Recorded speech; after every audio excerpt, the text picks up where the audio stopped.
The world had lost its colour for Daniel.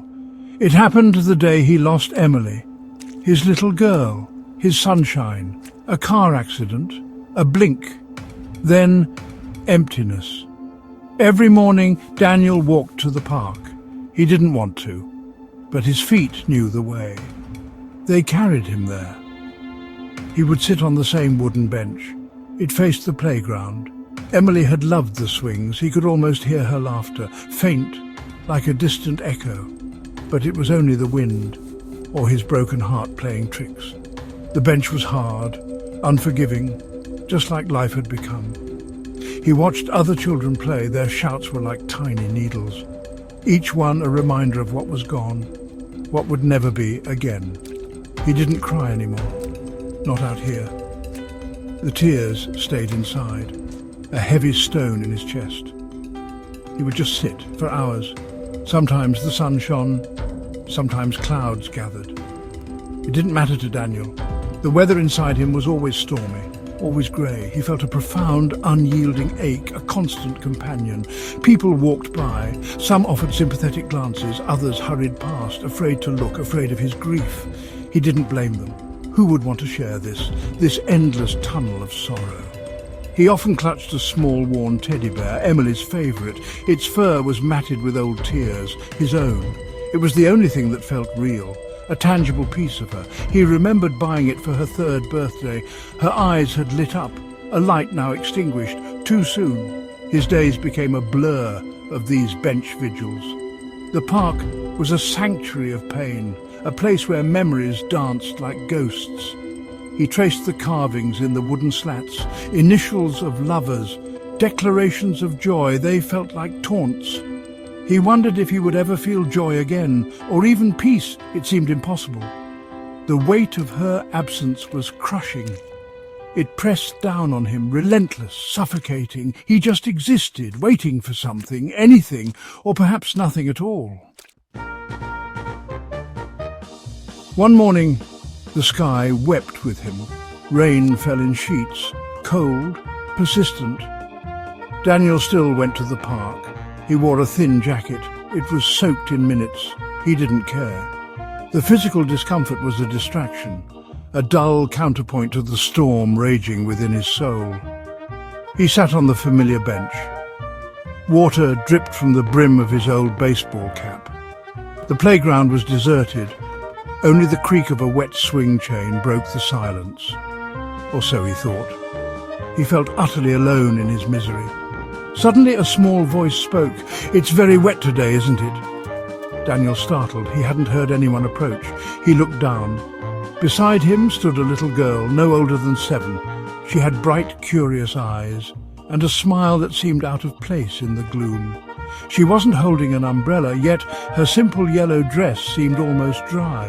Her hair, dark curls, lay neatly on her shoulders, untouched by the downpour. It was strange, very strange. He hadn't seen her arrive. Daniel just stared. He had forgotten how to speak to children, especially little girls. It hurt too much. She didn't seem to mind his silence. She tilted her head. "You look sad," she said. It wasn't an accusation, just an observation. A simple truth. He nodded slowly. Words felt like stones in his throat, too heavy to lift. The rain continued its relentless drumming on the leaves overhead, but around the girl it seemed softer, almost respectful, as if nature itself was pausing. Then she said the words that would change everything. Her voice was soft, clear, like a tiny bell. "My mummy says when we lose someone, they aren't really lost." Daniel frowned. Another platitude? He had heard so many. But the girl continued, her gaze unwavering. "God didn't lose her," she said, her eyes meeting his. "He's just holding her hand until you see her again." The simplicity of it, the sheer, unshakable faith in her tone, it pierced through his fog. Daniel felt a tremor pass through him, not from the cold or the rain. It was her words. God didn't lose her. The phrase echoed in his mind. He's just holding her hand. He pictured it, a small hand, Emily's hand, safe, secure, held gently. The image was so vivid, so comforting. A warmth spread through his chest, a tiny ember glowing in the cold ashes of his grief. He had to know more. He had to ask her. Who was she? How did she know? He opened his mouth to speak, to thank her, to ask her name. But when he turned his head fully, she was gone, vanished. He blinked. Had he imagined her? No, the warmth was still there. The words still resonated. He stood up quickly, his stiff limbs protested. He scanned the park, the rain-swept paths, the empty playground, the dripping trees. There was no sign of the little girl in the yellow dress, not a footprint in the muddy grass, not a ripple in a puddle. It was impossible. She couldn't have just disappeared, not so quickly, not so silently. He called out, "Little girl, hello?" Only the sound of the rain answered, and the distant rumble of traffic. He walked a few steps, then a few more, searching. His heart pounded. A mixture of bewilderment and a strange burgeoning hope. Had she been real? Or was his mind so fractured by sorrow creating phantoms? But the message felt too real, too pure, too specific.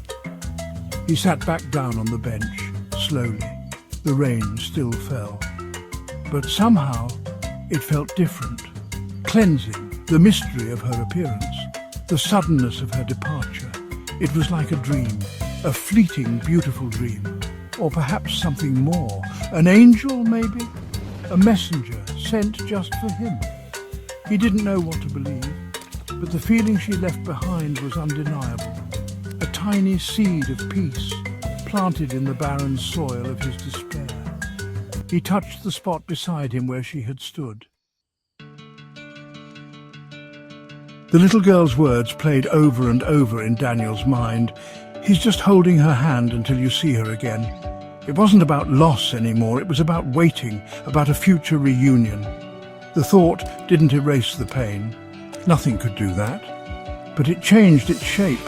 It softened the sharp edges. Grief was still there, but now hope sat beside it. A tiny, resilient companion. He looked up at the grey sky. For the first time in months, he didn't see emptiness. He saw a veil. The rain began to ease. A watery sun tried to peek through the clouds. Daniel felt a lightness he hadn't experienced since Emily's accident. It was as if a tremendous weight had been partially lifted. He could breathe again, not deeply perhaps, but enough. The image of God holding Emily's hand. It was a powerful solace. She wasn't alone. She wasn't lost in some cold, dark place. She was being cared for, loved, kept safe for him. Until then, he stood up from the bench. For the first time, he didn't feel compelled to stay until darkness fell. He looked at the swings.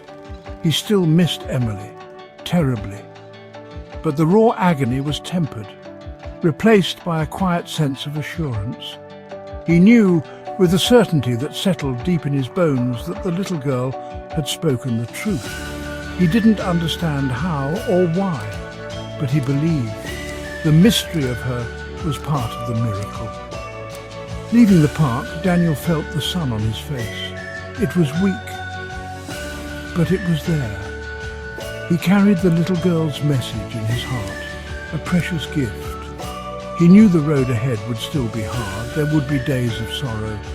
But now there was also faith, a belief that Emily was okay, that she was waiting, and that one day he would see her again. He would hold her hand again. Until then, God would hold it for him, and that was enough.